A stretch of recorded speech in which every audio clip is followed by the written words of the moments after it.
Today I show you tips and tricks on how to use the vanilla surface painter, aka the airport aprons, to their maximum potential. So let's begin with their most obvious use first.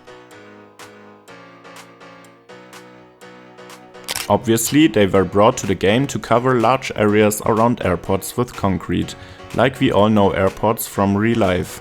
But before the free update we couldn't do that, and had to either use plane stands or a lot of concrete footpaths. So let's demolish these builds from the past and cover the whole area with tarmac.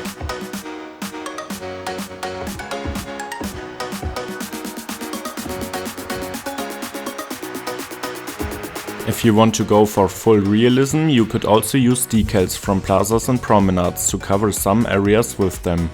Basically all airports around the world have different patches of asphalt and concrete all over their surfaces. That adds a lot of detail, but is also really time consuming. Let me know if you think the difference is worth it.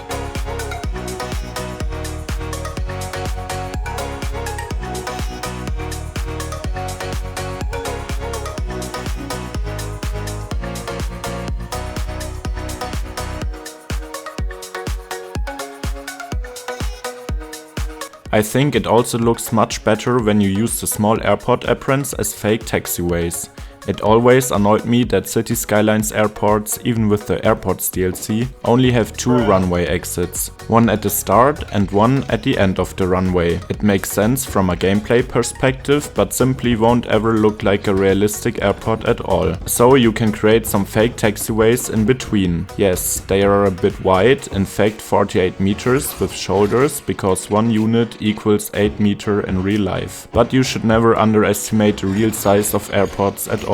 Many of them are bigger than mid-sized cities. The most taxiways in real life have a width of about 35 meters with shoulders though. Runways are usually 60 meters wide, and there the scale with added shoulders on both sides is totally fine. By the way, a Boeing 747 has a wingspan of 64 meters. That's more than the width of a football field. Here I use dirt paths as a snapping line for the aprons and place them there where I want to have my taxiways. Then you have to delete the paths again to create smooth curves.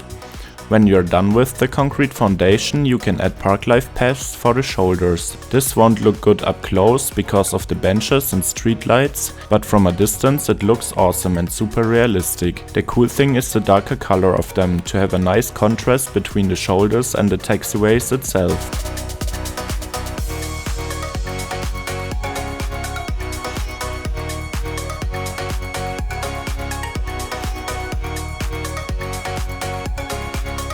Finally, you have to add the actual functioning taxiways from the Airports DLC. Maybe it's easier if you do that first and after that the park life paths, because you only have a really tight scope in between those. But I did it that way, and I almost forgot how annoying taxiway building is.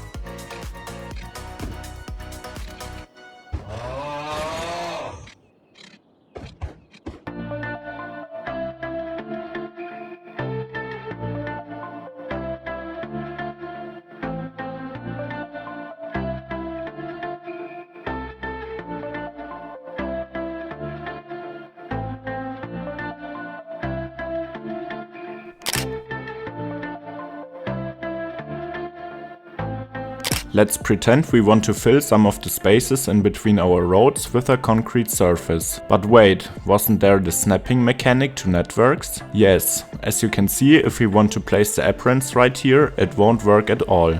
But there is a little trick. Airport aprons don't snap to highway roads, so we just have to upgrade the roads around the intersection to highway networks. It makes sense to pause the game while doing that to keep zoned buildings alive, so to speak. Now we can place the aprons everywhere we like, to fill in the smaller space in between the exit ramps.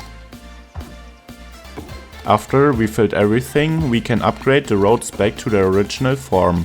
And voila, you have successfully eliminated a living space for 1000 insects. Ooh, and I can see an escapee caterpillar. Busted.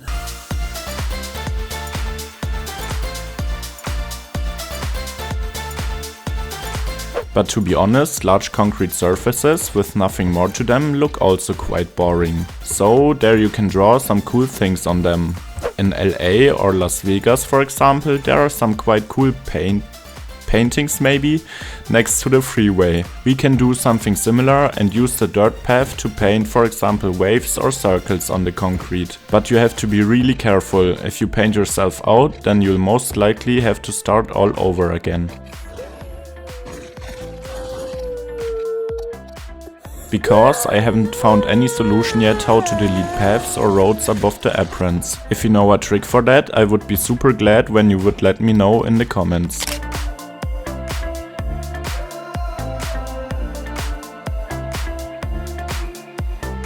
Let's imagine you want to use some concrete alongside quays.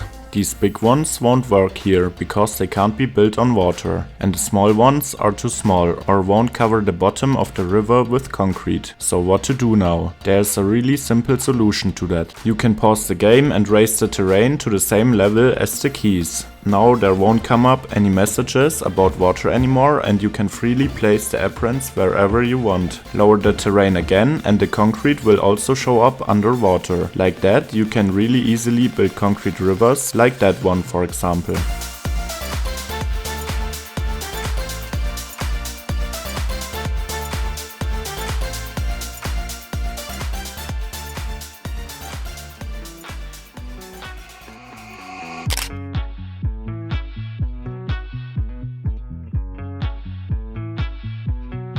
Oftentimes you have these really awkward shapes left in your city, but basically all buildings have a rectangular footprint.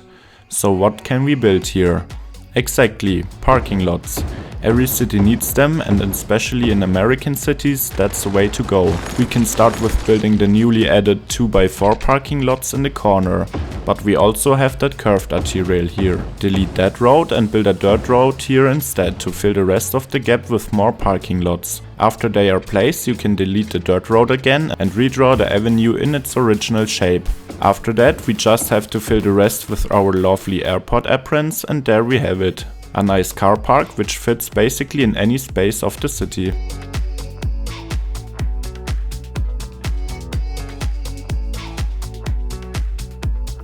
So now I have also a little bonus for you. I always thought you can use the aprons around every ploppable building.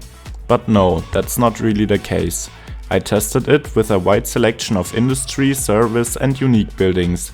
And you can see yourself which ones work and which unfortunately not. Colossal Order, please explain the sense behind that to me. At some buildings it's a real bummer. Maybe it has something to do with sub-buildings, but I don't know.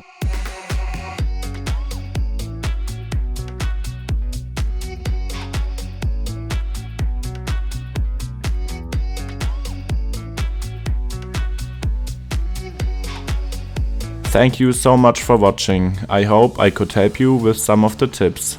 If you found that video really helpful, you could consider to support me on Patreon to make more videos like that possible. Other than that, have a nice day and bye bye.